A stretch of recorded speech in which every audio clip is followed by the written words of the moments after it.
Okay, that's it. We are now live. Welcome to everyone in chat, all five of you or something like that.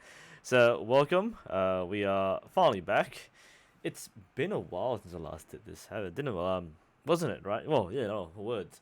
Yeah, hi everyone. Yeah, welcome. It's been a long time. I would normally do more streams. I might do like a mid-month stream, and unfortunately, my camera bonked out.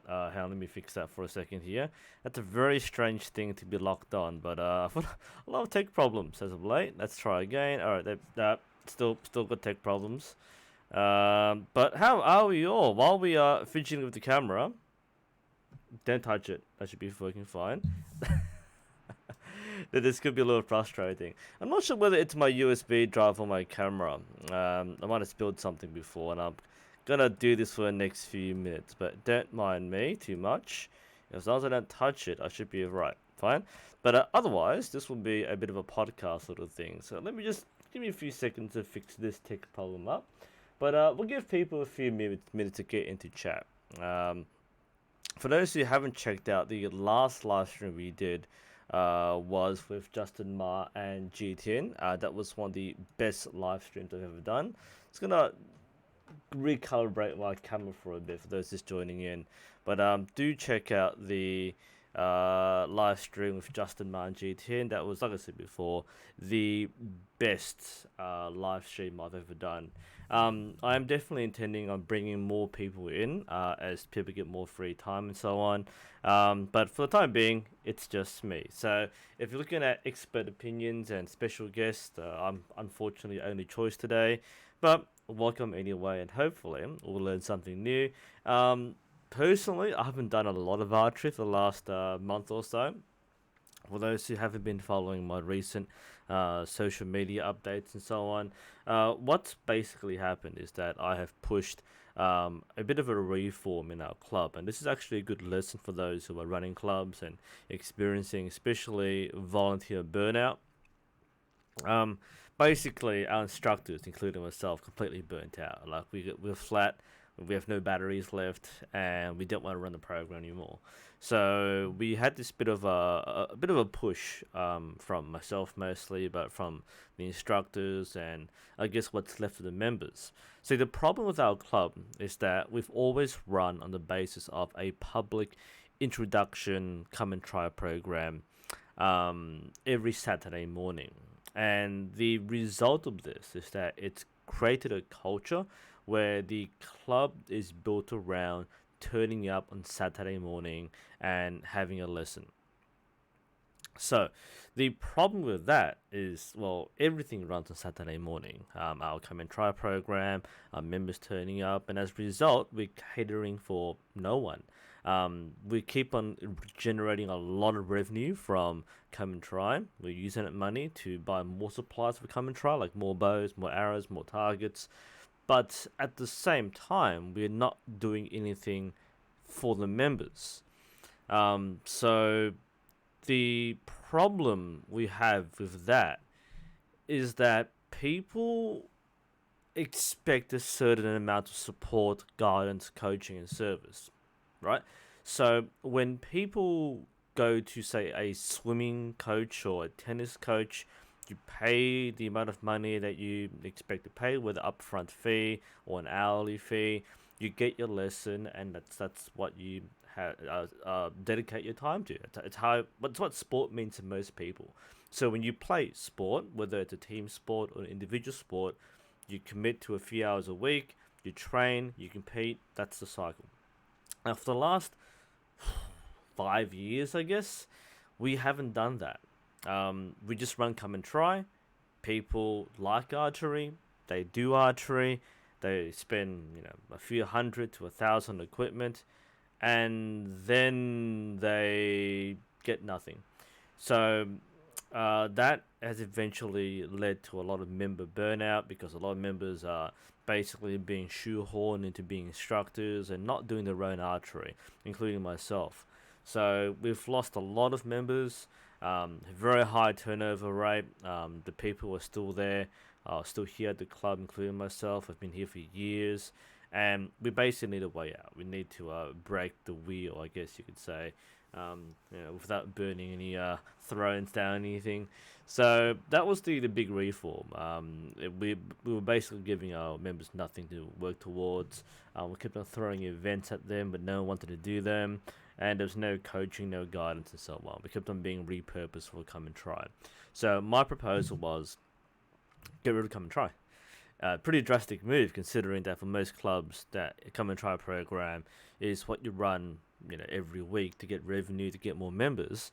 But we have so many new members coming in that if we lose this batch of members, the club's over. Like, I don't think the club is in a position to survive another massive exodus of members who've just signed up and will leave. We've done a big disservice to our previous members by not supporting them. People who don't feel progression, people who don't feel a sense of progress or improvement are more inclined to drop out. I think many of you watching will probably feel the same way or know someone who feels the same way at the club or elsewhere. So we're basically cancelling all Come and Try programs for the next 2 months. One, bad weather. Two, we're trying to recharge our instructors, and we're going to reintroduce Come and Try at a later date, perhaps just once a month. So we still have some public front, but we're trying to lock down by supporting our new members. That was the crisis which we should have resolved years ago, but over the last few months, it's really peaked to the point where nobody wants to turn up. I turn up on Saturday morning, I don't shoot. And the reality is, and the reason why people follow me on my results, I don't compete, I don't go for Olympic Games, my results are pretty average. There's been no training, no improvement, because 120% of our time is spent building the club and not building ourselves. And that was where we really came back down to, was the lifeblood of an archery club is the members. Not the Come and Try program, not the public side, not the beginners. It's the members, because the people who eventually want to do sport long term will want to become members. But if you don't support members, then you have no club. It doesn't matter if you have 100 people in your Come and Try program and you're making lots of money from it. If you have no members to stay, then you have no club. And that's the difference between a club and a business. Businesses like Rangers will try to generate revenue, they'll hire out lanes and coaches and so on. But a club is all about the members. That's what I was pushing. Took a bit of push and shove and a lot of negotiating, but I think we're on the same level there. Most of us wanted to come and shoot. We still wanted to run Come and Try, but we didn't want to commit like 100% of the time to running Come and Try. That's something you have to protect as a club. It's super important. So that is it. That's ZGen, I think you'll agree there. Once a month is pretty sustainable. That's what I was pushing for. Once a week is good for an active club. So if you've got like hundreds of members and you have dozens of accredited instructors, it doesn't hurt to run once a week. That's actually a very good thing for a big club. But we're a small club. We have less than 30 members, maybe 20 now, maybe 10 turn up frequently, 5 actually. So when you have 5 people, you can't sustain this. This is a volunteer thing. We do this for fun, not because we get paid for this. And there's a misconception with some of my videos where people think I'm a professional instructor. No, I'm a volunteer instructor. I have every right to complain about what people do, because it's not my job. I have a full-time job, but when I'm expected to run the club on the weekend, that's basically a 7-day work week, but I'm not getting paid. And that's the reason why, this, as stupid as it sounds, I've taken stress leave from the club. I've worked 10 years in my professional job. I've taken 3.5 days off. But I've volunteered for my club for 8 years, and I'm taking stress leave as a volunteer. That is absolutely ridiculous. If you push someone to that point, then you've done something very, very wrong in your club. But hopefully we have a way forward now. We're going to recharge our members. We're going to dedicate the next month or two to clearing out all the come and try. We're going to grandfather in all the people who start to come and try and to finish it off. But we also want to push members through. Like we have this like Archery Australia allows people a maximum of 12 sessions under temporary membership. The problem that we had as a club was that we kind of interpreted it to mean you can do 12 maximum, which is the point. The maximum is 12, but we have like a punch card, like a loyalty card system where after 12 sessions you can't do any more, so people can become members. The problem is that people actually set themselves a goal of 12 sessions and then buy a bow. That sounds reasonable, but 12 sessions is 3 months. And considering people don't turn up to every single session, that could be 6 months. So we have this huge backlog of old come and try and new come and try. And we have like 10, 15 plus participants for one instructor. Now, once people do it once or twice, it's pretty easy to run. But, people spending like a 3 to 5 month trial session. Now, honestly, that's a long time to get into a sport. Most people can figure out they want to do archery after about a month or 2 months, and we really want to encourage people to not necessarily buy new gear. We're actually planning on assembling some loan sets, and in fact, I know in Europe, quite a few people, and it's quite normal for clubs and shops to have rental equipment. So we're going to set up a few rental kits. So that way we can get people to become members and transition them to buying their own gear within less time, rather than spend 6 months coming in and out and not committing to become a member. Because again, clubs aren't ranges. Clubs need to have a membership to sustain its activities. It needs to support its members, and it's not that they make money. So lots of reforms happening. I've chosen to take the next month off. I don't want to do any training. I don't want to do anything else. Just to have a mental break from archery, and that's important for a lot of people watching this. If you are feeling stressed out, then perhaps think about taking time off. That might be unthinkable to some people, but taking some time off might be what you need to keep yourself in the sport. Like a relationship, sometimes you need to spend time away from each other, maybe see other people, and rekindle that flame that you have. Anyway, that was a bit of a long spiel there, but that was the gist of what's happening in the last month. Let us go through some of the questions that we prepared, as well as some of the quick ones in chat. So, again, so apologies for the slow setup. The camera was kind of playing around as usual, but that's what happens there. But yeah, we ran every Saturday, Nico, and that was like a default setting that nobody switched off. So we kind of burnt ourselves to the ground trying to make it happen, and we kind of forgot about our members. Hi, Connor from Adelaide. Well, you're from Adelaide, I'm not, but hello. Let's see. Hey, Chad, is twisting the bowstring and then installing an effective method to increase speed and accuracy? Twisting the bowstring and then installing. Twisting the bowstring. The purpose of twisting the bowstring is to get the exact length you need for your brace height. Twisting the string does not increase speed or accuracy. Adjusting your brace height might optimize your speed as compared to losing vibrations, but it's not there to actually increase accuracy. That's not the purpose of increasing twisting the bowstring. Where was I? Yeah, like Chrominion said, it's about brace height. It's not about speed or accuracy. Let's see. Sushruta, how can we protect ourselves? How can we protect ourselves from string slaps? I've got a video about that already. So check the video on string slaps, like YouTube or Google string slap. You'll get me. Arm guard helps, but technique it's also important as well. Rotate your elbow. Depends on where you get hit. That's I think people say string slap and they give the same advice: wear an arm guard, turn your elbow. But exactly where you get hit by the string is will tell you what problem you need to fix. But check out my video on string slap and you get your answer there. Do I know Susan Callers? I don't. Should I? Next one, Afum. Is a good finger tab Seiko 1 brass? That is a good finger tab. Finger tabs are only as good as what you prefer, the shape in your hand. So different finger tabs are designed for different hand shapes, different pressure points. The Seiko one is a good tab, but it also depends on how you prefer to hold the string and how you hold your hand exactly.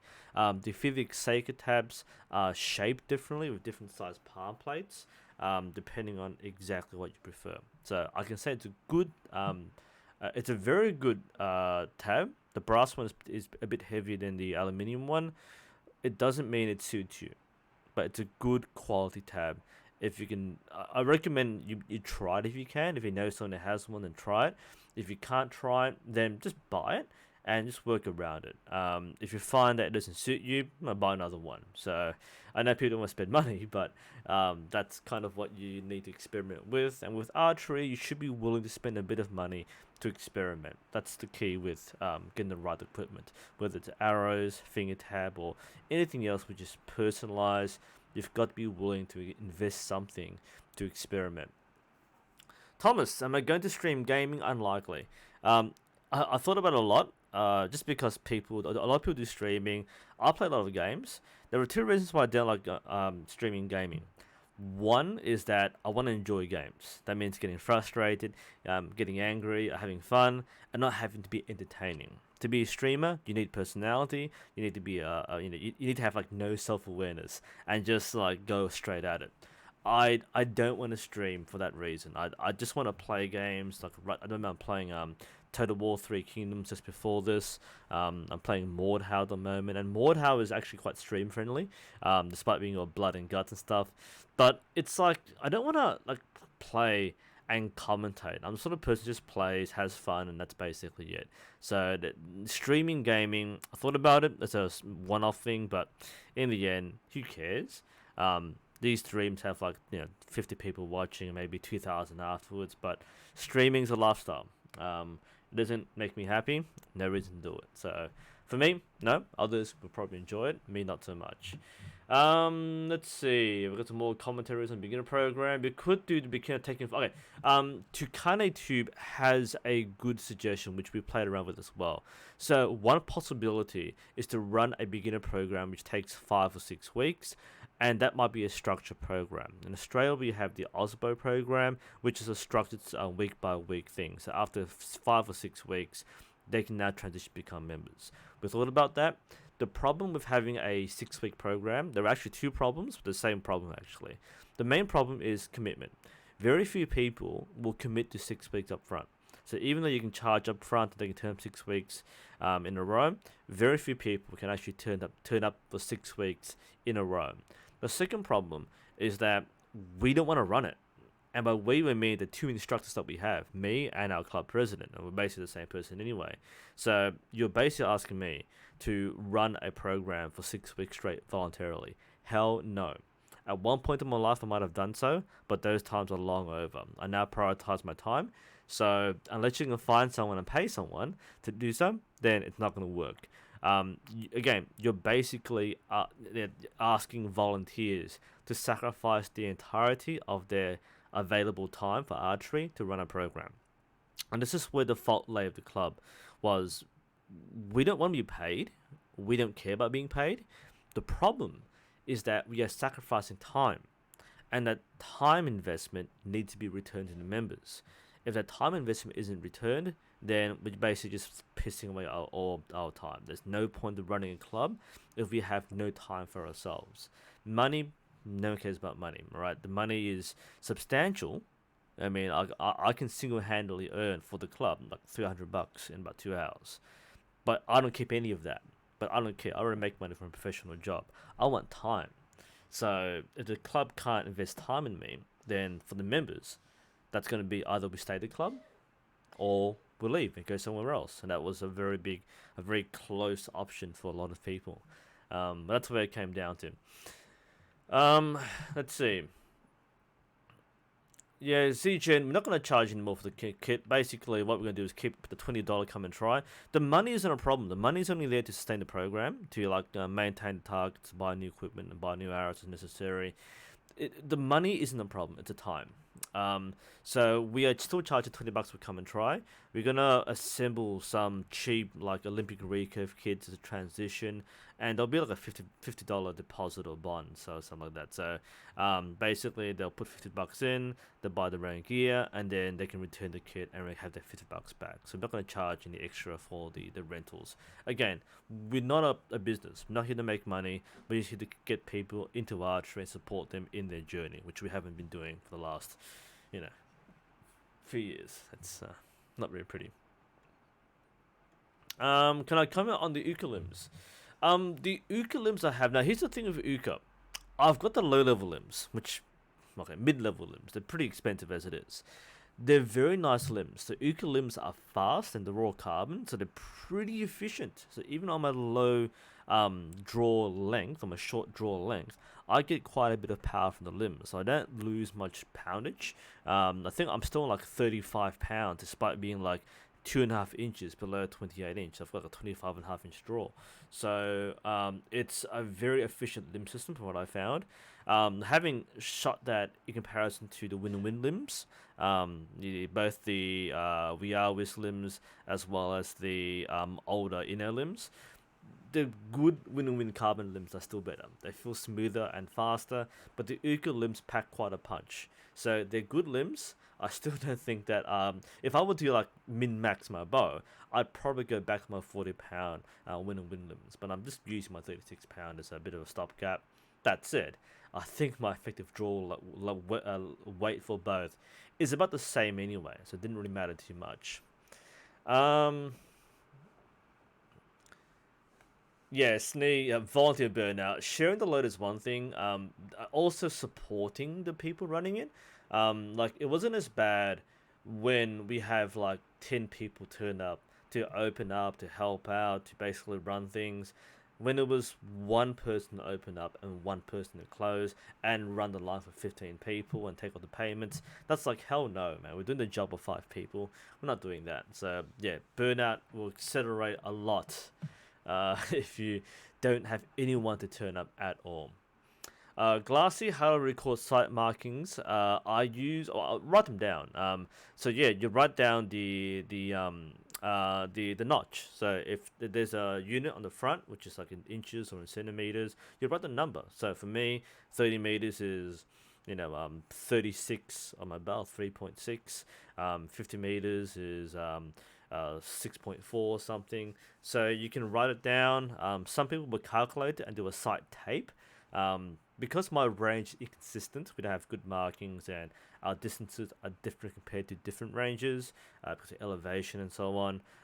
It's a bit misleading, so I prefer to write the numbers and work from there. But yeah, you write them down in a book, on tape, or on your phone if you have a note program. But that's how you record your site settings. Do I intend to do a tuning series? No. Again, honestly, most people don't need to tune. This sounds a little anti-archery here, but look, there are much more qualified people who will tell you much about tuning. But 90% of people who do archery don't need to tune with so much precision that you need a whole series about this. You waste more time watching my videos than actually doing it yourself. Seriously, unless you're competing and you need that min-max, that extreme amount of consistency, that your arrows need to be like, but if you want extreme tuning, you need to buy like dozens of sets of arrow points, weigh each arrow point and make sure they're within like 1 grain of each other. But I'm not going to do that, right? I'm not going to spend that much money to do that, and you probably don't need to either. Now, when you reach the point where you're competing and you have sponsorship and you have money, you can spend money sort of thing, then yeah, go crazy on that. But if you're at that point, you don't really need me for that, okay? So I don't really plan on doing a massive tuning series. That's, I might do something in the future, but it's a lot of extra work for very little results. The majority of once your equipment is set up correctly, it's all about your technique. It's not about your equipment. Once your technique consistent, then you can go back to equipment tuning. But again, by the time you reach that point, you probably have a better coach than me. I'm just some guy on the internet who doesn't even shoot archery anymore. You don't really need me to tell you how to tune your arrow if you've reached that point. Let's see, what else do we have? Let's skip through here. Yeah, Osbo is kind of overrated. It's why we don't run it. Because Osbo is like you turn up, you shoot, and you get like a certificate for getting a certain qualification. Osbo has a certain appeal in that it's a structured program. We do 4 weeks or 6 weeks, depending on how the club runs it. I was not a fan of it because you need people to run it. Our club tried to push it, and there was a pushback from me mostly because I kept asking, who's going to run it? It's a good program if you have the right people to run it. Now, our Come and Try program is actually the equivalent almost to our OSPO. It's like an OSPO light. So it's not quite a Come and Try, because Come and Try is turn up, here's a bow, point there, shoot. And there's safety things as well. We teach people more advanced tricks and skills and techniques in Come and Try because we have very experienced instructors, such as myself. So we have much more of an immersive experience and more personalized because we have a smaller group and we have more time. But Osbo is kind of overrated. It's just again, you just need to commit to it, and we said before, you really need the volunteers available to do so. George, Susan shooter for England. Again, I'm not sure why I would know Susan. If I watch World Archery enough, I might know, but I wouldn't know Susan from England. We're in completely different parts of the world, so I'm not sure how I would know that. Let's see. Rishab, there's a slight difference in brace height. I think the sight is sitting at 18 meters. At 18, not exactly. I mean, it does affect it, but not that much. Jonathan, there is no NUSensei Discord. Who cares about Discord, right? I mean, I use Discord, but I don't really use. I don't see a point in making an empty channel. It's just another loose end. Nico, no, I'm not interested in the program.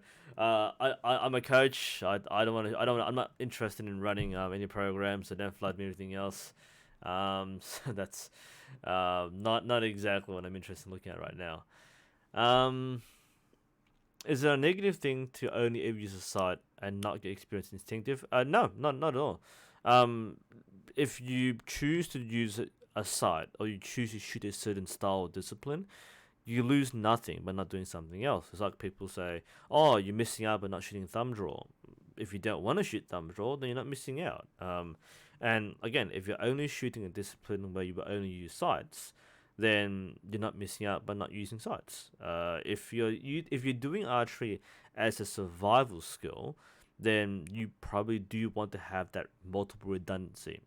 That's why we have things like in training you shoot with sights, but you also shoot with iron sights, or you also learn to shoot instinctively. So if you're not doing it for a practical reason, then you shouldn't need to worry about not using sights. It's fun to do it multiple styles, but don't feel like you're missing out. When's the next form check? Like I said, Matchon, I normally do it like mid-month, but going through a lot of stress at the moment, both professional, personal, and archery. So I'm taking it easy. I've got like 10 videos lined up or something, so it's there. But once I get more motivated, kind of fix my life a bit, then I'll go back to doing more form checks. But they're there. We'll see how that goes. All right, let's flip over to our prepared questions and try and fire through these as fast as possible, so that way I can get some sleep, do some corrections, teach a life, as well as play some more Total War. So let's go with our YouTube comments and see how we go. Alright, I'm just making sure I've got the right thing there. Hey, we've got a question from chat. What was this one? Would cutting down my arrows incrementally while spare shaft tuning help to combat a weak spine? Yes, it would. You would do so because you want to make, if you're cutting it down for the right length, or you're cutting it down to increase the spine or stiffen the spine, then yeah, that's what you're supposed to do. Yes, a shorter spine or shorter shaft will have a stiffer spine.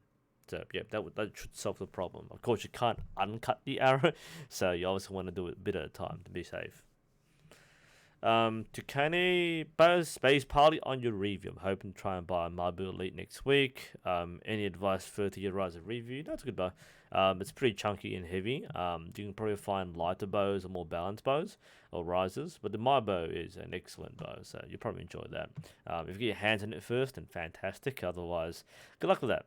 All right, some questions. Do I use flare arrows? No, I don't. I don't shoot a discipline in which I use flare arrows. So I might one day, but at the moment, no. Nico in chat, would you review the Sembec? I don't have the Sembec Avante. I just want to clarify one thing that's popping up a lot in my videos and my comments. Um, I only review things that I can get my hands on. 'Cause I'm not a shop. When you look at reviews from other channels, for example, Stephen Han from Archery Supplies, he runs a shop, so he has not merchandise. He has the products. So he buys them, he supplies them, he sells them at this job in business. I only handle what I get my hands on. So either I buy it, I get sent a free sample, or somebody else has it and I steal it from a week or something. So I don't plan on reviewing new items. I'm never going to do so because I'm not on that important priority list. That's why I normally review the Chinese bows, like the Chinese target bows or Chinese recurve or the horse bows, because the Chinese companies are are at the second tier, so they need like more public faces and influencers, archery influencers are a thing, to get more merchandise out there. A company like Samick or Hoyt or Win Win won't deal with me because I'm a very small fry. They've got much better things to promote. They've got professional athletes. They've got an event to sponsor. They don't need someone like me to review stuff. So I'm basically never going to review a major brand bow unless I get my hands in it in some way. Okay, so that's I've said it a lot of times, but I normally ignore these comments because I don't get a chance to do so. Plus, the Samick Avante is a fairly old design. It's like back when I started archery, like nearly 10 years ago. So, I mean, it's a decent. From what I've seen, it's a pretty typical entry level riser. But yeah, nothing too amazing about it. It's good value for what you pay for. First stabilizer purchase. If it's first stabilizer, just get a stabilizer. The more expensive ones are more. They're less likely to crack when you put weights in it. But your initial stabilizer set should be fairly cheap, unless you're gonna invest in a good set right away. Otherwise, not a whole lot to worry about. If you're going on a budget, then get the long rod. But if you're not stuck on a budget, then get the entire set. But you don't need an expensive set.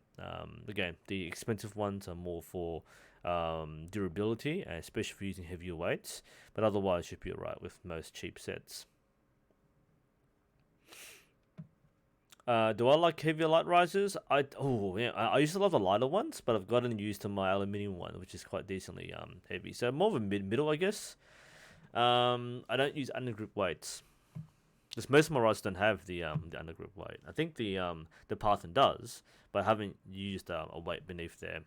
I might experiment, but like I said, I haven't like properly done archery for months, if not years. So really haven't time to experiment at all. Your primary focus, Blizzard, should be on the target when aiming. If you're shooting compound, it's more of a sight thing, but if you're shooting recurve, you're probably focused on the target. Do I have FB? Yes, I do. It's linked in every video I have. MJ, you brought your Man in Black Hunter. The Black Hunter? Yeah, no, that's good. I enjoy that. Good. How did Toe Point take my RTO review? The funny story of the Toe Point one is that it was given to me directly by the Australian distributor. The company, I'm not sure what the company responded to, but the distributor was very anxious. Yeah, the distributor for Toe Point here was very anxious because he came to a club, he gave the set and looked and went, I don't know about this one here, but he offered to pay me. I declined the payment because otherwise it's paid promotion. I can't say certain things. And I felt bad initially because the bow itself was fine. That's why I made multiple videos. The bow itself was fine, but yeah, the guy, he didn't talk to me directly. There was a middleman. There's like a co-partner or something who said, look, the partner who was a full member of the club was a lot more open-minded. He thought, well, this is a good thing. He's criticizing the kit, so our plan is to improve the kit. the distributor himself, or the other partner, he was like, "Oh no, it's gonna hurt ourselves, man. This is really bad." But well, what can I do, right? Like the thing broke apart. Like when I was using it, the rest came apart and the arrows are crap. And I think from what I've heard, Toe Point have actually improved the kit. He called me later on and said, "Look, hey, yeah, we've changed the arrows, we've changed the quiver, so they've actually acted on the feedback, as far as I know." But the initial response was quite anxious, not from the company, but from the distributor, who was, is making money from this. But I've got a strange relationship with this guy. Like he was like calling me up a lot. Like he was, like I don't know. For me, like I have a professional relationship with people, right? So, um, companies who send me stuff and that sort of thing, I have a certain like distance to keep apart, right? So I'm not your friend. So people add me on Facebook, like no, even follow me, like talk to me on my official channel or on my official page, not on my personal page. Some people want to skip that and get straight to the guy. Most people don't. So don't follow me or post on my Facebook page is like memes and like mental health images. So there's nothing really there. But this guy was like calling me, like asking me out to have like yum with his family. I'm like, hang on, I'm not interested in being a part of your business. I know he wants to bring me on board. I wasn't interested, and it got a bit too much for me. So yeah, after the Toe Point review, he recovered the bow. He wanted to use it as a demonstration bow for a different event, and he never came back. So yeah, all the bows which he lent and left at the club, he took back, and I've never seen him again. So the last thing I have is the Toe Point and the high bow, which he was stocking as well. So he left the high bow. I guess the funny thing is he gave me the Unison. So this was like months after the R2. So when Toe Point released the target line, he was quite keen to give me a Toe Point Unison. Now I was quite slow in getting the thing done, but I didn't. So that's good. Good. It's a good riser. I mean, the bow's pretty good. I'm not sure what's happened since. So I've lost contact with Toe Point. So again, Toe Point, the company didn't deal with me. It was actually a Australian distributor. And now, like Stephen Hand handles Toe Point in South Australia. So it's not like it's missing out. But that was like a weird experience I had with Toe Point. Um, it's hard to tell whether it's a company doing this to me or whether it's a distributor doing this to me. But yeah, that's a weird thing there. Guitar Girl, I'm based in Melbourne. I give lessons just as part of the club when I'm rostered on. But yeah, I'm in Melbourne. Let's get back to our YouTube question. Sorry, I'm getting a little tired. I've been having a lot of fatigue issues recently. Alright, sorry, a bit of coke there. Alright, Muslim, you get some aluminium arrows from Eastern. The knocks were set for a compound bow, couldn't twist them. And I'm torn for breaking them. Depends on what the arrows you got exactly. If they're aluminium, that means you're probably thinking of Eastern Jazz or Eastern Blues. So they're probably glued on. If you're using cheap Eastern arrows, then they're glued on. The carbon arrows can be turned. Now, this isn't always the case. If they are the purple arrows, they're glued on. You can't turn them. Nothing much can do that.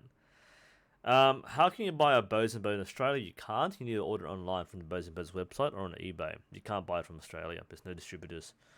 Next question. Let's have a look here. Heslia. I'm new to archery and barely have started, so my question is, can you shoot a good bow with bad arrows? The same as a good bow with good arrows. Depends on the bad arrows. If the bad arrows are cheap arrows, then yes, they should be shot the same way as good arrows. If you're talking about bad arrows, then mismatched arrows, as in not the right tune, no. The bad arrows will not fly very well from the bow, no matter how good the bow is. The quality of the arrows will determine certain things. One thing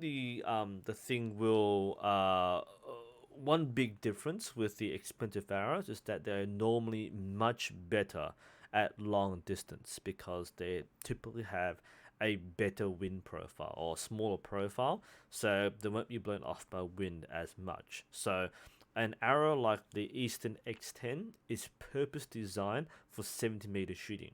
They will fly much more consistently than, say, an Eastern Apollo, which is a much cheaper shaft. That said, at closer distance or indoor, it's less distinct, and a lot of people won't shoot the X10s at 18 meters because the X10s were designed to be shot at 18 meters. So, yeah, it depends what you mean by bad arrow. A cheaper arrow will give you quality groupings if you're a good shooter. If you're not a good shooter, then the arrows won't really matter. You might as well shoot cheap arrows and reach a certain level of consistency. Otherwise, you will just piss away like expensive arrows by breaking them and missing them and so on. The quality of the bow in this case doesn't really matter. It's the quality of the archer, not the bow. That's something to keep in mind. But a good archer with a good bow and good arrows will have very good results. A good archer with a good bow and bad arrows will have less impressive results. But yeah, a bad archer with a good bow and good arrows, bad results. All right. By the way, yeah, I'll go with Snee. If you're going to upgrade something, the arrows make more of a difference than the bow does. I kind of assumed that people start off with decent quality bows, but you're absolutely right. A quality arrow will make a bigger difference on target results than the bow. The bow is what you use, but the arrows will determine the result. Whew. That was a good point there, actually. Some stuff in chat happening. I am based at the Southern Cross Archery Club in Melbourne, in case you're wondering. So yeah, you can check most of my videos. Like Southern Cross Archery Club is like where I'm based at. That's no secret. Next question. Mushroom Viking. Okay. Good question. How does one lob an arrow? So for historical archery, I'm thinking this is the example how in Total War games, people shoot over friendly troops. Okay. Oops, sorry, that's my old thing there. So in terms of how archers would shoot over friendly troops, that is for the most part not how archers deploy historically. I've been involved in some discussions on Art Historians on Reddit, and this is actually a bit of a video game thing. So for the most part, archers were deployed in roles where there was direct shooting. So in either they were in the front line and therefore shooting straight at the enemy as they were approaching, either for a long distance or as they were closing. They might deploy in the flanks, as was the English longbows in most of their engagements with the French and the Scottish. So they were employed at the direct line of sight. Or the archers were deployed in high positions, either on a hill or in defensive fortifications, so they could shoot directly at the enemy. It was not normal to shoot over the heads of advancing soldiers. Now, this doesn't mean it didn't happen. It certainly did. But more often than not, the archers were not shooting at the backs of the friendly soldiers. That's very much a video game thing, very much a movie thing or TV show thing. So we're talking about like Game of Thrones, for example. Yeah, sure, Ramsay Bolton will kill half his men for no reason. Or if talk about Braveheart, sure, Longshanks will kill half his men. But yeah, in real battles, the archers would not shoot on their own men. There have been some recorded illustrations in Greek pottery, for example, of archers being deployed behind the phalanx, and they have been apparently recorded to shoot over their heads, but it's not the primary way to deploy archers. So you could lob an arrow, definitely with shooting high angle, but you wouldn't do so over your own soldiers unless that was something that you trained to do. If the archers were not trained, elite archers, they probably wouldn't do that. It'd be a terrible idea. For some reason why, you wouldn't shoot a musket between the lines in your ranks or whatever, because you just couldn't reliably aim a weapon that accurately.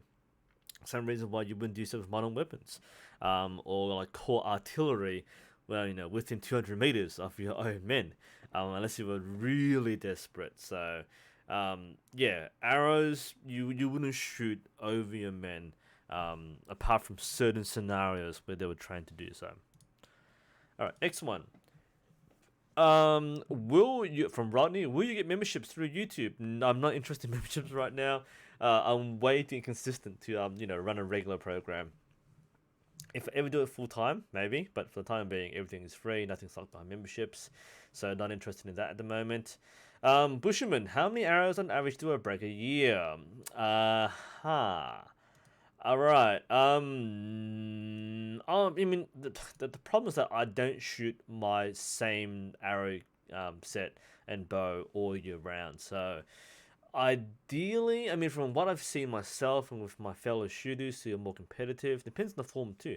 Like, if you shoot like 3D archery or indoor, you're more likely to break arrows. Right? If you shoot target outdoor long distance, you're far less likely to. I'd say a set of 12. If I don't screw around too much and miss, or sort of thing, I'd probably last year. I mean, the last 6 arrows will last like 2 years, whereas the first 5 will last like 6 weeks. You know how it works with archery, right? But I wouldn't break as much. I'd probably lose them more than I would break them. Um, Personally, I mean, I've got X10s. I don't use ACs anymore. I mean, ACs and X10s have different purposes actually. The X10 might be a better arrow all round, but the ACE is actually better in certain conditions and in certain distances. So some people actually alternate between X and ACEs depending on distance, depending on round, depending on wind conditions. If I have X10s, and I do, and I was using it for my bow, I use X10s. But because at the moment I'm not using X10s, I'm using carbon ones because they're cheaper, and I suck at the moment. Then I'm basically sacrificing cheaper arrows. Okay, Adama. This is a bit of a misnomer here. So, I have a short draw length of 26.5 inches, which means I can't get full power on the current setup. What's the going to take to adapt my equipment? This is actually a really big deal because it's such a misguided bit of advice. If you have a short draw length, you don't need to do anything to adjust the bow. You have short arms. That's a fact. What you do is buy a shorter bow. All right. If you're getting if you have a 25.5 inch draw length and you want a more optimum draw force curve, buy a 66-inch bow. So 25-inch riser, short limbs. You don't need to do anything else to maximize or be more efficient. Someone else sent me an email. Might be the same person. Or maybe it's a different person actually. But yeah, a shorter draw, it's not disadvantageous. A shorter draw simply means that you will have a lower draw weight than what is rated. So if you want to get a heavier bow or heavier draw, you buy a higher draw weight. So if you want to shoot, say, 40 pound, but you have a short draw length, you might buy a 44 set of limbs, and therefore when you measure your draw length, it might be 40. So you don't have to compensate. You just simply have to be aware that the rating that you're buying or the weight you are buying doesn't actually correspond to your draw length. There's otherwise no disadvantage. Okay, what's up? There's a question in chat here. Grace, I've recently damaged my spine and need to be careful with movements. I used to love shooting, but now I'm scared in case I put my back at more risk. Any suggestions to lower the risk? Spine shouldn't actually affect archery much. The main thing to be aware of with spine is your posture, as of all things. If you aren't aware of your posture, then you could put some strain on your back. But the spine itself shouldn't be under a lot of load. The load should be carried in the back muscles, not the spine itself. So I don't think that should be a problem for you. And I think other people in chat have the same problem as well. So they might add some extra stuff there. But yeah, to my knowledge, the spine shouldn't be under stress. So archery shouldn't affect that much. Talion, I don't always have the opportunity to shoot my bow every week. Are there specific exercises that you recommend? Yes. Yes, someone can probably link to me right away, but the specific exercises, let's do it. Specific physical training archery. Let's see if we can Google it right away, alright? Should it appear? Yes, it does. Of course it does. Okay, let's flip back over. It's funny how people ask these questions and you get the actual things that read. So the specific exercises for when you're not doing archery is called specific physical training, or SPTs. I've got a video on it. There's plenty of resources from many websites. It's a fairly common program, but look it up. Kasich Lee basically invented the routine. A lot of people have different variations and so on. Hey, look, it's all me, of course. But yeah, SPTs or specific physical torture will be what you're going towards. Genghis Khan the Fifth. Would the difference between rods and limbs make the scoring difference 60-70 meters? Would a nice win-and-win shoot noticeably better than marble window? Okay, to a point. There's a point where once you get a bow that is good enough, then it doesn't really matter how good it is, right? So once you get to like the WNS level or the marble level, then you already have a quality bow. A good archer can use a cheap bow and outshoot a mediocre archer with a good bow. And remember, the people who won the tournaments decades ago were using, the pioneers of like magnesium or aluminium risers.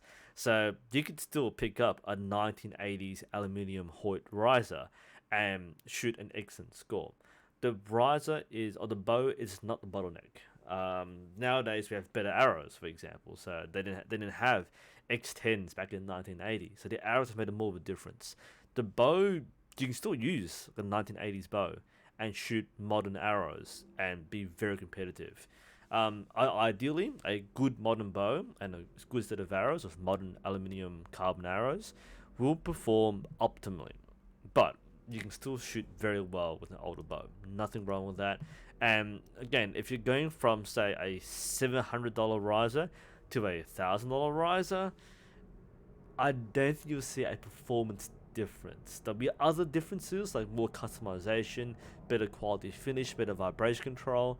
But in terms of results, you're not going to pay for results. You pay for quality rather than results. Spun the recommendation. What's that? Huh. So I just oh, okay, never mind. No, I never saw that before. Okay. Pseudocats. There's an arrow that has to be re-straightened using the proper tool before like normal. Arrow straighteners work for aluminium arrows. If you're not using aluminiums, then you don't really need it. Carbon arrows don't bend; they just snap. Aluminiums can be bent back to shape, sure. Can it perform back to normal? Yeah.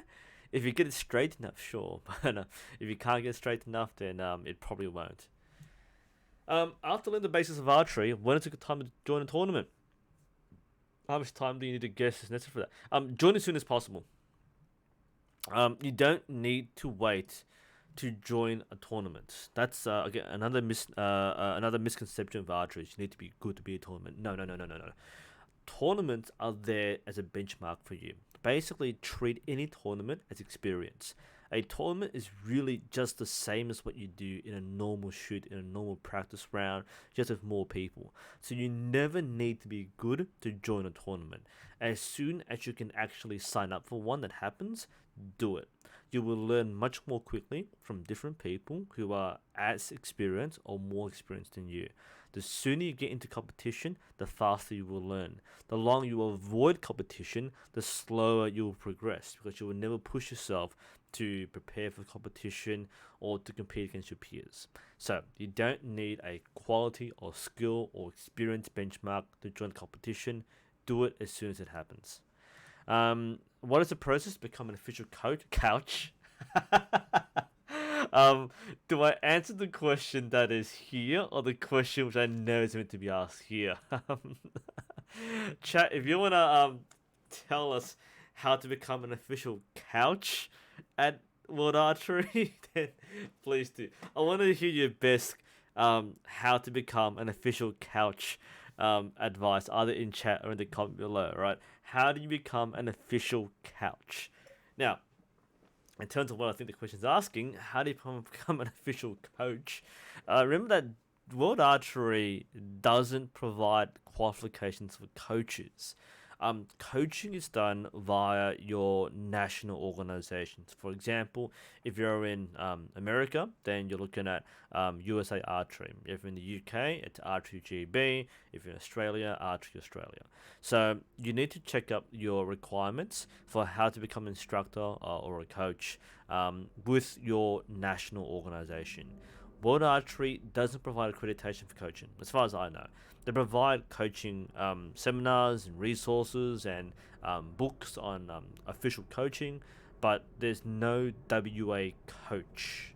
So you don't have a coach at an international level. The coaching is at a national level. Good question though. So next one. Sorry about the noise outside. It's raining and it's planes outside. Maybe I'm running out of breath here. What we got here? So Brent, my wife and I own a small butcher shop. We send an archery range between us and an NAPA store. Our 4 employees and us love it. Our lethality at 15 yards is improving greatly each time. The question is, can you draw a soda can at 15 yards with recurve cheap folded arrows, and pick up high quality arrows and draw us nicely? I think it's a similar question to above, right? If you're shooting, if you can hit a soda can at 15 yards with cheap arrows, then you can do the same thing with high quality arrows. The high quality arrows does not require any more advancement in technique or skill. The only thing to watch out for with high quality arrows is whether they are tuned correctly. But look, soda can at 15 yards is a good proficiency test. It's not like dead easy, but once you're proficient, then you can do so with almost any arrow. Even a poorly tuned arrow at 15 yards, it's quite forgiving because there's not enough distance for the arrows to, really be erroneous. Otherwise, cheap arrows and quality arrows will still have the same result as long as they're properly tuned. Okay, cool. Deca, you did a video on choosing your first bow with a chat. Oh, this guy, right? Okay. Chris, unfortunately, I'm not sure what happened to Chris. Chris was a legend. He was so good at coming up, and I did him a favor.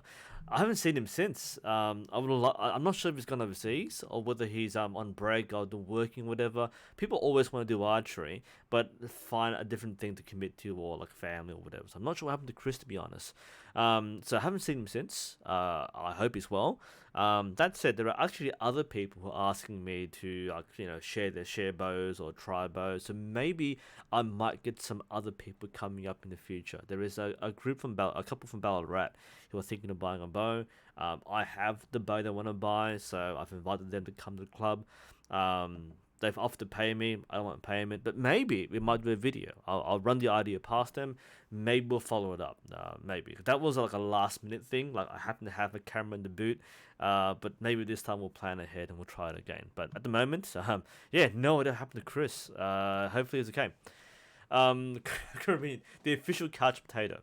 Let's see. Repco. I can shoot 100 arrows a day without losing strength. Groups in the 7 ring at 18 meters. Right hand shooter. The only pain is just above my left elbow. That stops me.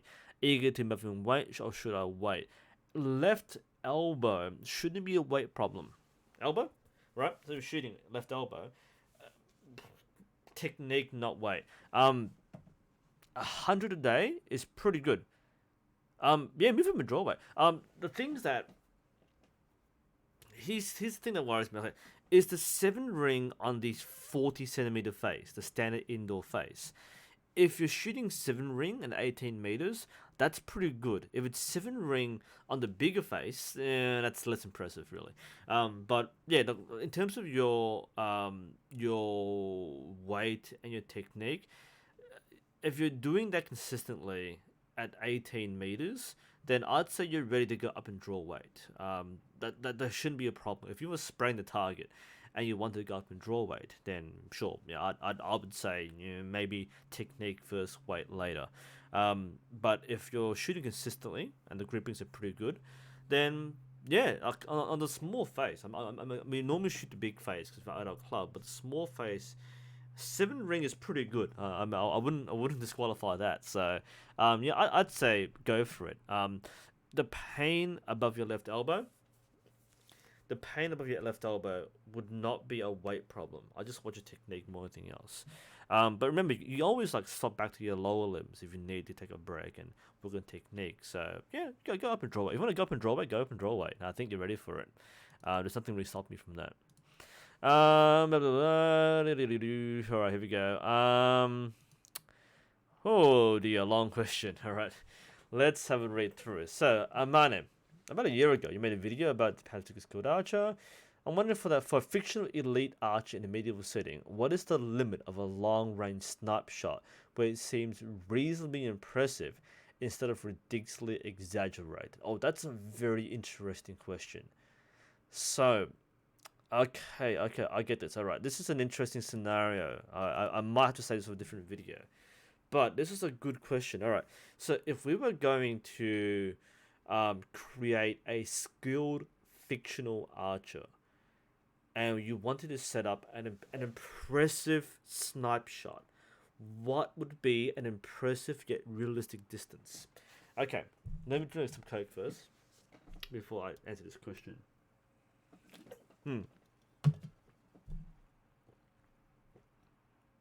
What would be an impressive distance? All right. So here's what's going through my mind, right? The hit's already a hard target as it is. You would normally go center of mass. The hit's not a good target because you don't want to hit bone. All right. If you're gonna snipe with an arrow, you wouldn't go for the head.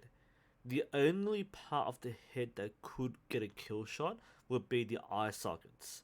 If you're going for the skull, you need a lot of power behind that. You might get through the skull anyway, but from a even from a hunting perspective, you don't want to hit bone. The skull's a terrible place to aim. If you're hunting, you go for the lungs, you go for the heart, you don't go for the head. So sniping for the head is a tough one. I mean, bows in general are not sniper weapons. This is again a misconception with fantasy is you have like the marksman perched in the tree and they can shoot every eye socket, every throat shot or whatever, right? Bows actually are not that accurate. Even a skilled shooter might pull off a trick shot where you shoot a bottle cap or something like Lars Adam style, but I highly doubt you would hit an eye socket at any more than like say 5 meters, 10 meters, but that's if they're facing you, right? So obviously, if they're right in front of you, you got some problems there. This is actually a really tough question because you're using a bow for what it realistically isn't meant to be used for. Bows are long range barrage weapons that could be used for short range kill shots, but you wouldn't snipe with the bow. It's not that accurate. The user and the bow and the equipment is a bottleneck. You just can't have long distance shots.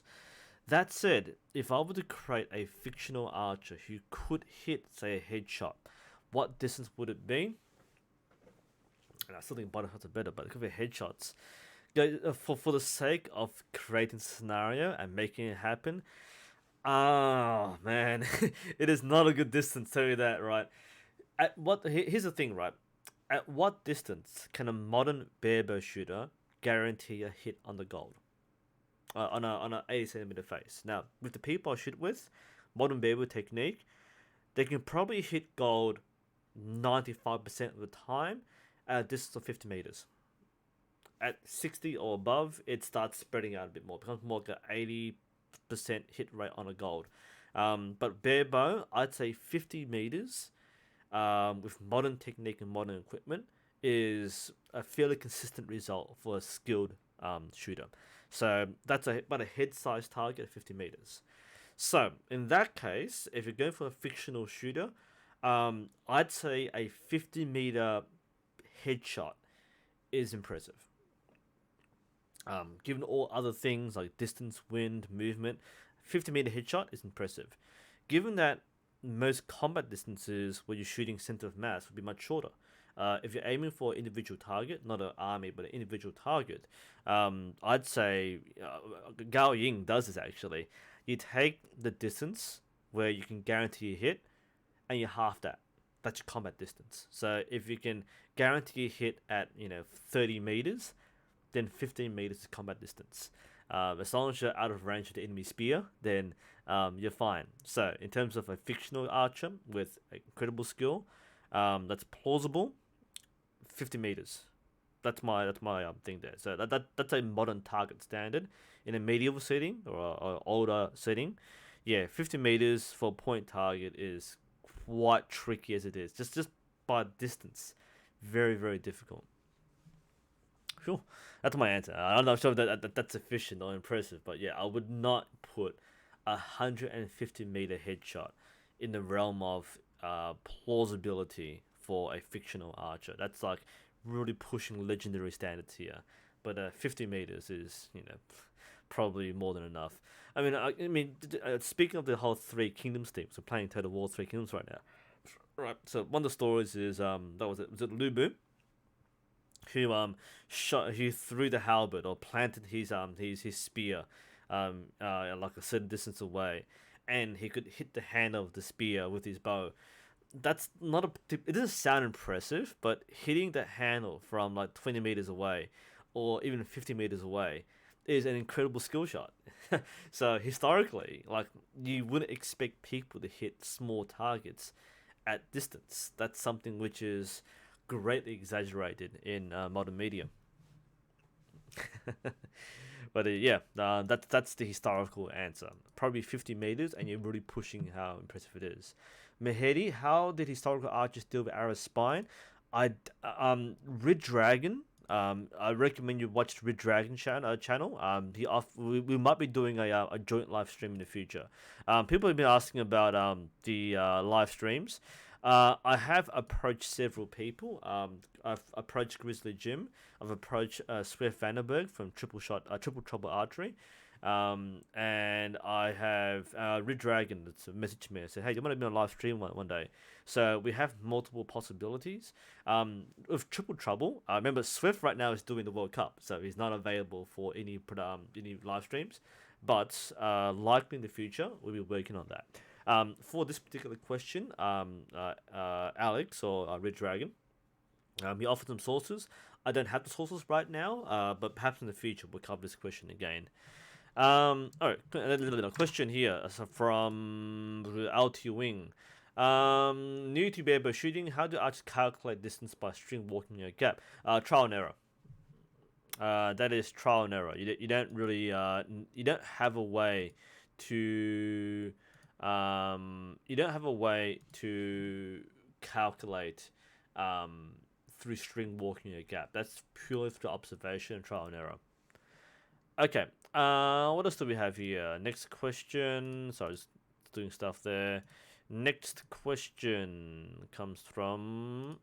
There we go. Anthony, is the FF Ottomo plus 68-inch 22 pounds of goodness? Yes, it is. No further explanation needed. I mean, like this is what we use at the club anyway, alright? So it's a standard beginner bow. Completely fine with that roll. Samuel, does it affect spine with shortening the arrow? Yes. Shorten the arrow will stiffen the spine. The actual exact amount depends on the shaft, so I can't tell you exactly how much. But yes, shorter spines will be stiffer. How do you decide which length your front stub should be? Again, there's no real there's no real calculated method. I mean, again, trial and error. You buy a bow, you stack weights, and maybe you figure it out. I mean, it's not a good answer, but there's no formula. A lot of it is just trial, error, observation, personalization. So yeah, buy a rod, figure it out. If you don't like it, buy a longer one, a shorter one, change the weights, and so on. First degree, need a sport top toy shooting, luckily made 1,000 years, 20 sight marks. Okay, let's have a look here. What's the drawback here? Sorry. We're just gonna put the sight all the way unit. I said 9. Aim high. Build a 5 ring. Yeah. 28 pounds. Yes. Yeah, I thought about yards here, not meters. Okay.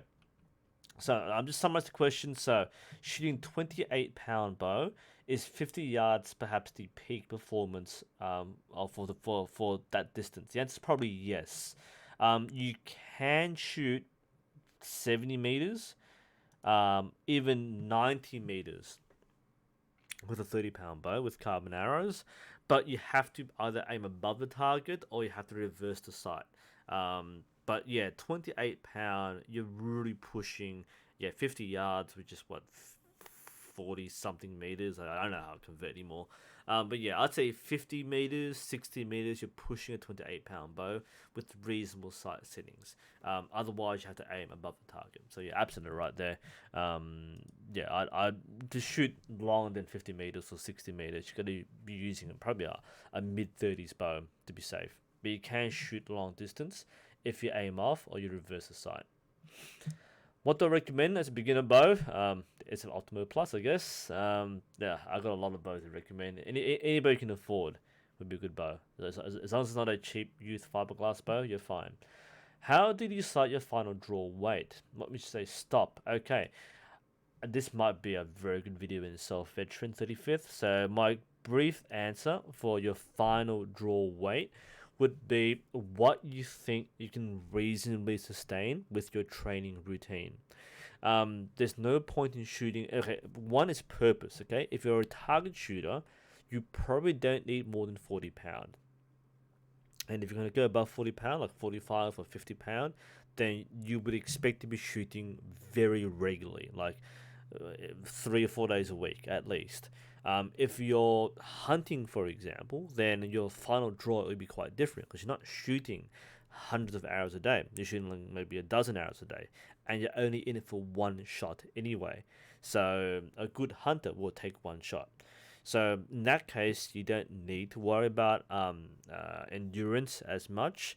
That said, your final draw weight is basically what you assess you can handle with your regimen. All right, if you can't maintain a strict practice routine, I would not recommend more than a 45 pound bow. People can do it. I mean, I shoot 40-pound Asiatic quite naturally. But if you're not in a regular routine and you're target shooting, for example, and you need control of the shot process, lighter is better. But yeah, final draw weight is when you go, yeah, this is enough for me for my purpose, whether you're competing at long distance or you're just doing casual shooting, and then being realistic with how often you would train. When should I get the other two stabilizers? As soon as possible. You know, if you can afford it, then get them. Even if you shoot with one stabilizer, I might shoot for all of them. There's no reason why I should wait. There's no benefit to waiting for that. All right. Next question. Raven, is there a way to train harden the sinew in the finger or the thumb? Okay, except by shooting. Yeah, shooting really. There's a lot to be said about training fingers or thumb, for example. Thumb draws where this particularly comes in, but even training with the fingers. We were talking with Justin Ma and even talking with via him through Mark Stretton, who shoots the 140-pound warbow. It takes time for the tendons to toughen up. So, the main way is shooting. You possibly could do other exercises, but very few things replicate the act of pulling the string and shooting as much as actually shooting it. So yeah, shoot the bow.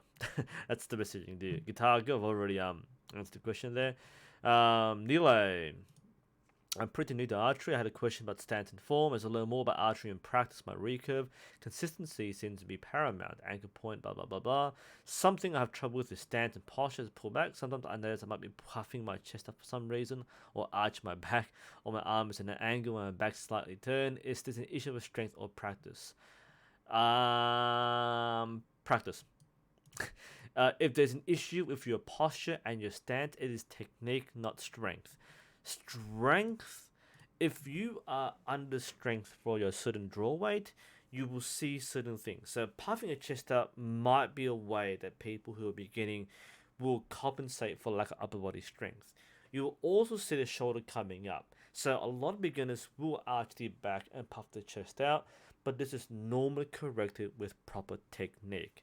So I'd say it's more likely technique, but it may be that because you are under strength, you are adopting an unconventional and less efficient method. I'd say 75% technique, in my opinion. All right, next, Bratu. I have a bad habit of flicking my hand up after letting the arrow go, which affects the arrow. Anyone can do a habit. Don't flick your hand up. Okay, so this is the pluck string thing, right? Flick like that. Yeah, that will affect the arrow. That's plucking the string. I see a lot of people do this, and it's a very easy habit to get into as a beginner. Once you're more experienced, you probably won't do it ever again. But what this indicates is that you are actively thinking of releasing. Go, I'm ready, release, and then your hand goes up like that. What you should do is not think about the release. Focus on the squeeze and expansion, and when you're ready, you just let go. You don't think about letting go, you let go. So the act of just relaxing is enough to get the string off your fingers. If you actively think about letting go, you are probably more likely to actively open the fingers up instead of letting it relax. So just relax the fingers, and the resistance from having the string pull forward is enough to let it roll forward. The advice is to let the string roll off the fingers. Don't do anything else to let the string go. Just let the string roll off the fingers. If you're going, that means you are thinking about the release way too hard. L2 wing, between recurve bow and compound bow, what is the best one? Which is the best one to learn and master good archery? That just depends on what kind of archery you want to do. Compound and recurve are very different disciplines. There is no one best way of archery. Compound bow is easier to become proficient with. That said, the expectations are much, much higher. Recurve will take a lot longer to achieve the same level of accuracy because the compound bow is so much more accurate, but it might be more satisfying. So the compound bow has perhaps a higher maximum potential for precision, and it's easier to get to a reasonable level of accuracy, whereas the recurve bow will take a longer time to reach that reasonable accuracy. So, but again, it depends on what kind of archery you want to do. People shoot compound are shooting for precision. They want kill shots for hunting. They want golds when shooting target. Recurve, it's more of an ideal. You want to hit golds all the time, but getting there is the epitome of success. So a successful, highly trained, highly skilled archer will reach that success criteria. Most archers won't. So, depends on what you want to do. Okay, that's the YouTube questions done. We'll flick quickly to the Facebook questions. I think we've got some similar people here. C Jen, or C my Jen. Thoughts on the NTS method? I don't shoot it, so I'm not experienced enough with different shooting styles to compare NTS versus other methods. So I know there are controversies about which is the better method. All I can say is whatever method you choose to do and train well in will work for you. If things don't work well for you, then think about experimenting with other techniques. I don't think NTS is inherently superior to other styles because we see other styles succeed just as well at the international scene. So no further comment on that one. Here we go. Leanne. I've been shooting for a few years, and I finally cracked 700 on the Canadian 900. I haven't stood a stroke on my sight. It's so far to the right. It's pretty much completely inside the line of the string. Ouch. I struggle with my groups wanting to be in the right on target, hence the sight adjustment. Could this be plunger stiffness or the string positions might be too far left? My bear shaft shot is center. So bear shaft is center, slightly left of my fletch group. But my first instinct here is it could be is the arrow correctly calibrated to be off center, or does it need to be adjusted? So it might not be stiffness. It might be the actual horizontal positioning of the plunger button, so you can actually push it in or out or adjust your rest, so your arrow is pointing off in the right direction. That might be it. It could be a spine issue. It could be a plunger issue. But if it's that far in, so far to the right. Like I said, it might be a plunger. It's really hard to diagnose remotely without seeing it. I need to see the actual bow itself and see it shot. I'd say definitely something to do with plunger. Either the plunger's too far in, definitely push it out a bit more. Stiffness could be an issue, but if your bear shafts are center or slightly left, which is not that bad, possibly it's a spine, possibly plunger horizontal adjustment. Tough one there. A few more questions here for anything else. Christian, what is the best setup to shoot a video oneself? I've done videos on form checks. You put a tripod or whatever you can, get your front angle. Basically what you see in the Olympic Games or any professional video, get the front view. That will cover like 90% of technique is the front view. There's nothing else you really need. If you have multiple angles, it helps a lot. But yeah, watch any of my form check videos, and you will see how people do so. There are bad ways of doing so, but the good way is to just capture what you need to capture. If the anchor's a problem, then set the camera up to show the anchor. You don't need a camera to attach the recurve bow. That actually doesn't help very much at all. But yeah, put a camera on a tripod and you'll see. If you're trying to look at yourself rather than get other people to look at you, then that's different. But yeah, basically film yourself with a camera on a tripod, then watch it. You can't get live feedback when you're doing it. So yeah, shoot, watch, observe, and act on the feedback. What is the average flight velocity of an island swallow? Unfortunately, already have the Archery run for us. So yeah, that's pass. Zach, here we go. This is I saw this question earlier. So, Game of Thrones Season 3, Episode 2, Bran is seen practicing archery, but he's using a right-hand draw, but the arrow is on the left side of the bow, and I refuse to use the terms right or wrong after viewing your other video. So I guess my question is, are the screenwriters misrepresenting archery, or can you shoot across the riser when you're not using a sight? Okay, I like this question because it correctly frames the right and wrong misconception. That said, the reason why I like this question is, Zach, unfortunately, you are incorrect. The video you still see, I'll show the episode in a moment here. So did I show before? Game of Thrones. I had the video in a moment. I'll show it here. The thing which when you see this, nobody ever pointed this out because there's actually nothing wrong with this. Apparently, I'm live now. Bran Stark Archery. I think we get that right away. I had the video up here. Here we go. So let's actually watch this. The reason why nobody ever pointed this out is because there's actually nothing wrong with this technique. I'm not sure why Zach's pointing it out right now, but what we see here. Let me flip it over. What we'll see here is completely normal form.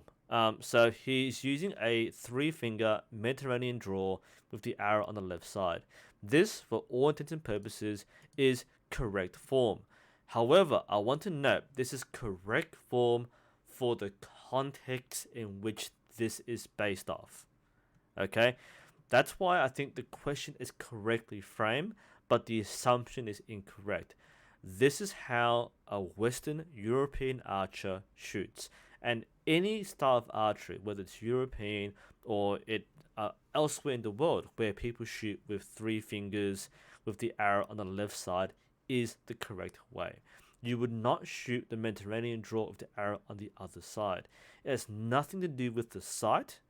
This is simply the correct way to shoot the bow with this style, with this context. Rule of thumb is, if you're shooting thumb draw, the arrow goes on the thumb side. If you're shooting the finger draw, the arrow goes on the finger side. There's nothing wrong with shooting the arrow, to quote, across the riser. So Bran's technique here is absolutely correct. So to go with the question that Zach asked, there is no misrepresentation of archery. This is not only a correct form, but the form which most people recognize as correct, even though there are other techniques out there. So there is absolutely no misrepresentation. It is the correct technique for this context. There were some chat questions before, so we'll flip over back to our chat. It's like cockle there, right? What was the chat question there?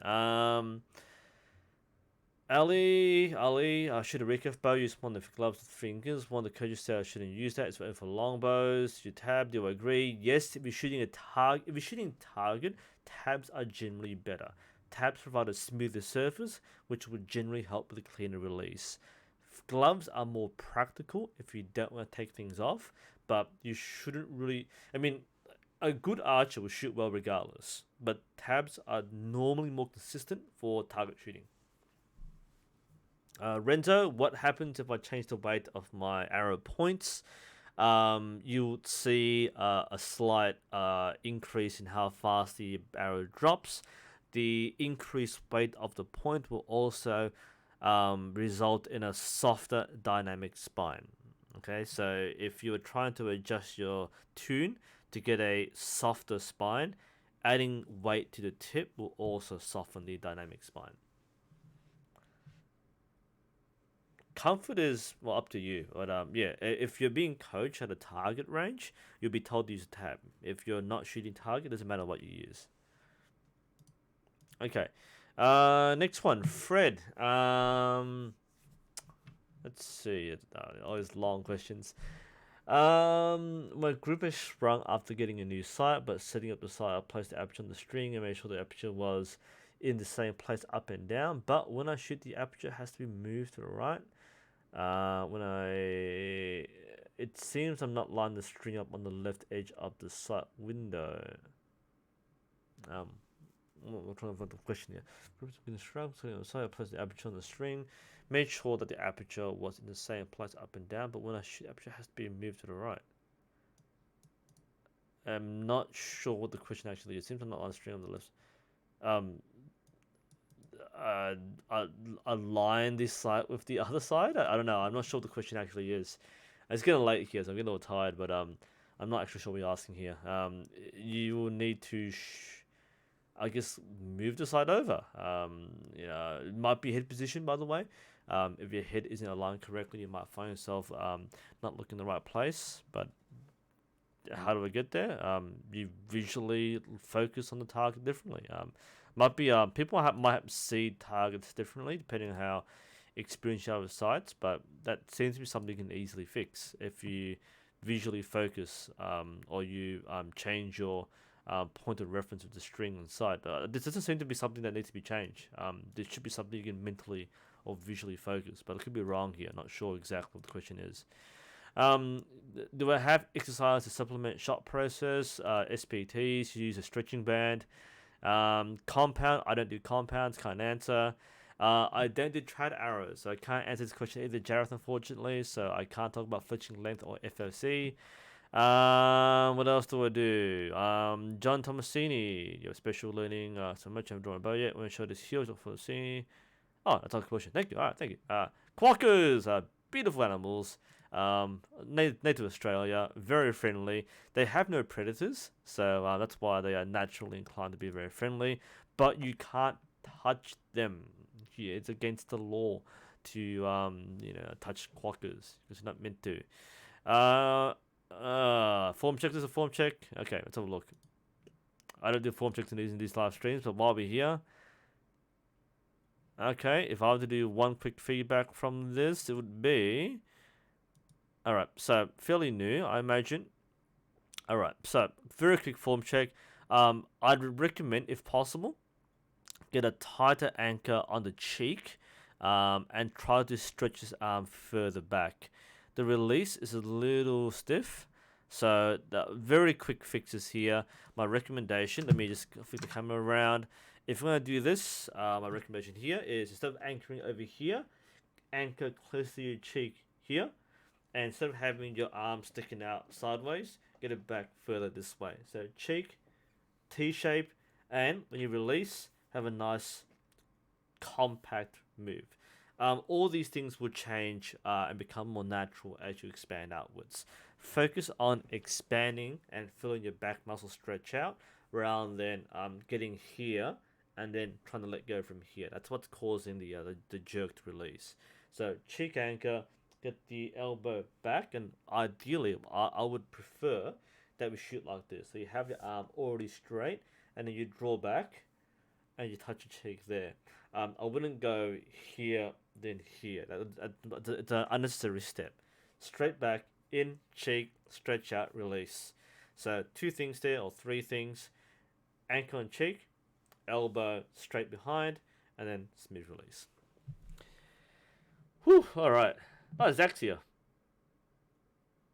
Yeah, I'm not sure what you were thinking, Zach. Like, that was like, it was, it's like the most, like, iconic, correct depiction of archery. I'm not sure what you were thinking. You said was wrong. Yeah, it was absolutely right.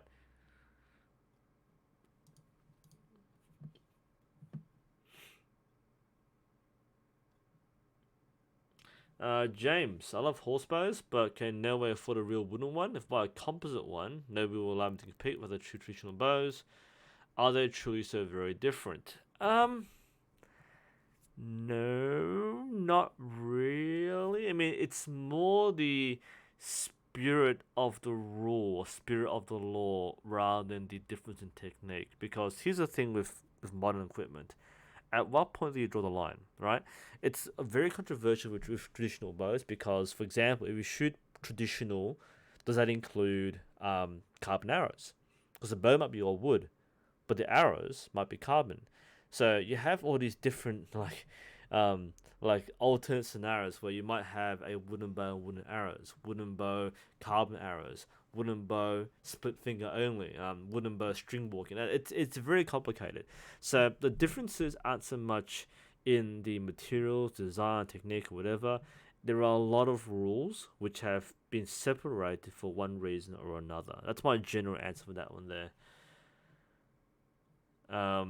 Is there a difference? Probably, but it's not so much the difference which separates people. It's more the reason behind that.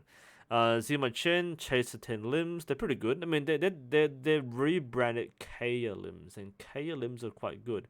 They're pretty fast. They're good moderate level limbs. Nicholas, have I considered getting training sessions by a high class coach?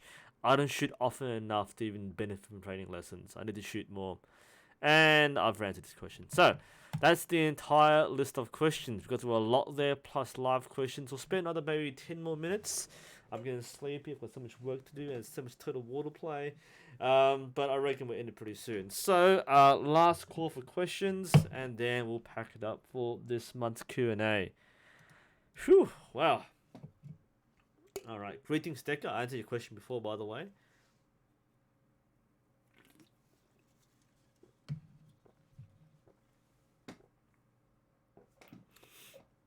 Do I prefer longer riser or longer limbs?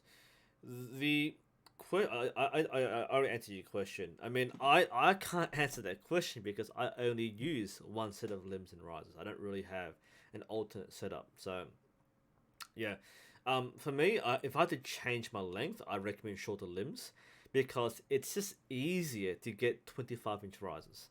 Alright, it's really hard to get 23-inch risers. A lot of risers don't come in 23-inch models, and if they do, they're very rare. So the shop might not even have it. So it's easy to get 25-inch and get limbs which are different lengths, whereas getting a different riser is a much more complicated process. So there's a practical reason why I would say longer limbs or shorter limbs. Riser, keep 25 inches if possible. Oh, right. Oh, man. You know, apart from real talk here, real life talk, I've been going through a lot of stress, as I've mentioned at the start of the stream, and one of my achievements in the last week has been actually reversing my sleep deficit. I'm actually in the green for the first time in like years, and I intend to keep it that way. I've got so much work to do, but I'm trying to compartmentalize a bit better here. So I've got like schoolwork, I've got things to mark, which I really should have marked, but I've been spending a lot of time not doing this, mostly for the purpose of just trying to restore some balance. You know, hence why I'm I'm spending stress leave away from the club, not going to club events, not going to training. There might be club shooting in this month, or next month, but I'm just trying to keep things as simple as possible. I might play like a bit more Total War, and then I'll probably go to sleep early. I've done like zero work this weekend, but work and wait. I might wake up early to do some work, but yeah, work and wait. No stress about that. All right, last call for questions, people. Let's check some updates and news.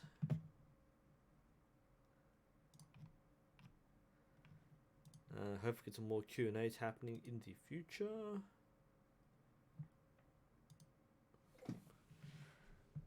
I think I did, really. I think I've got all the questions in chat, all the questions on the screen there.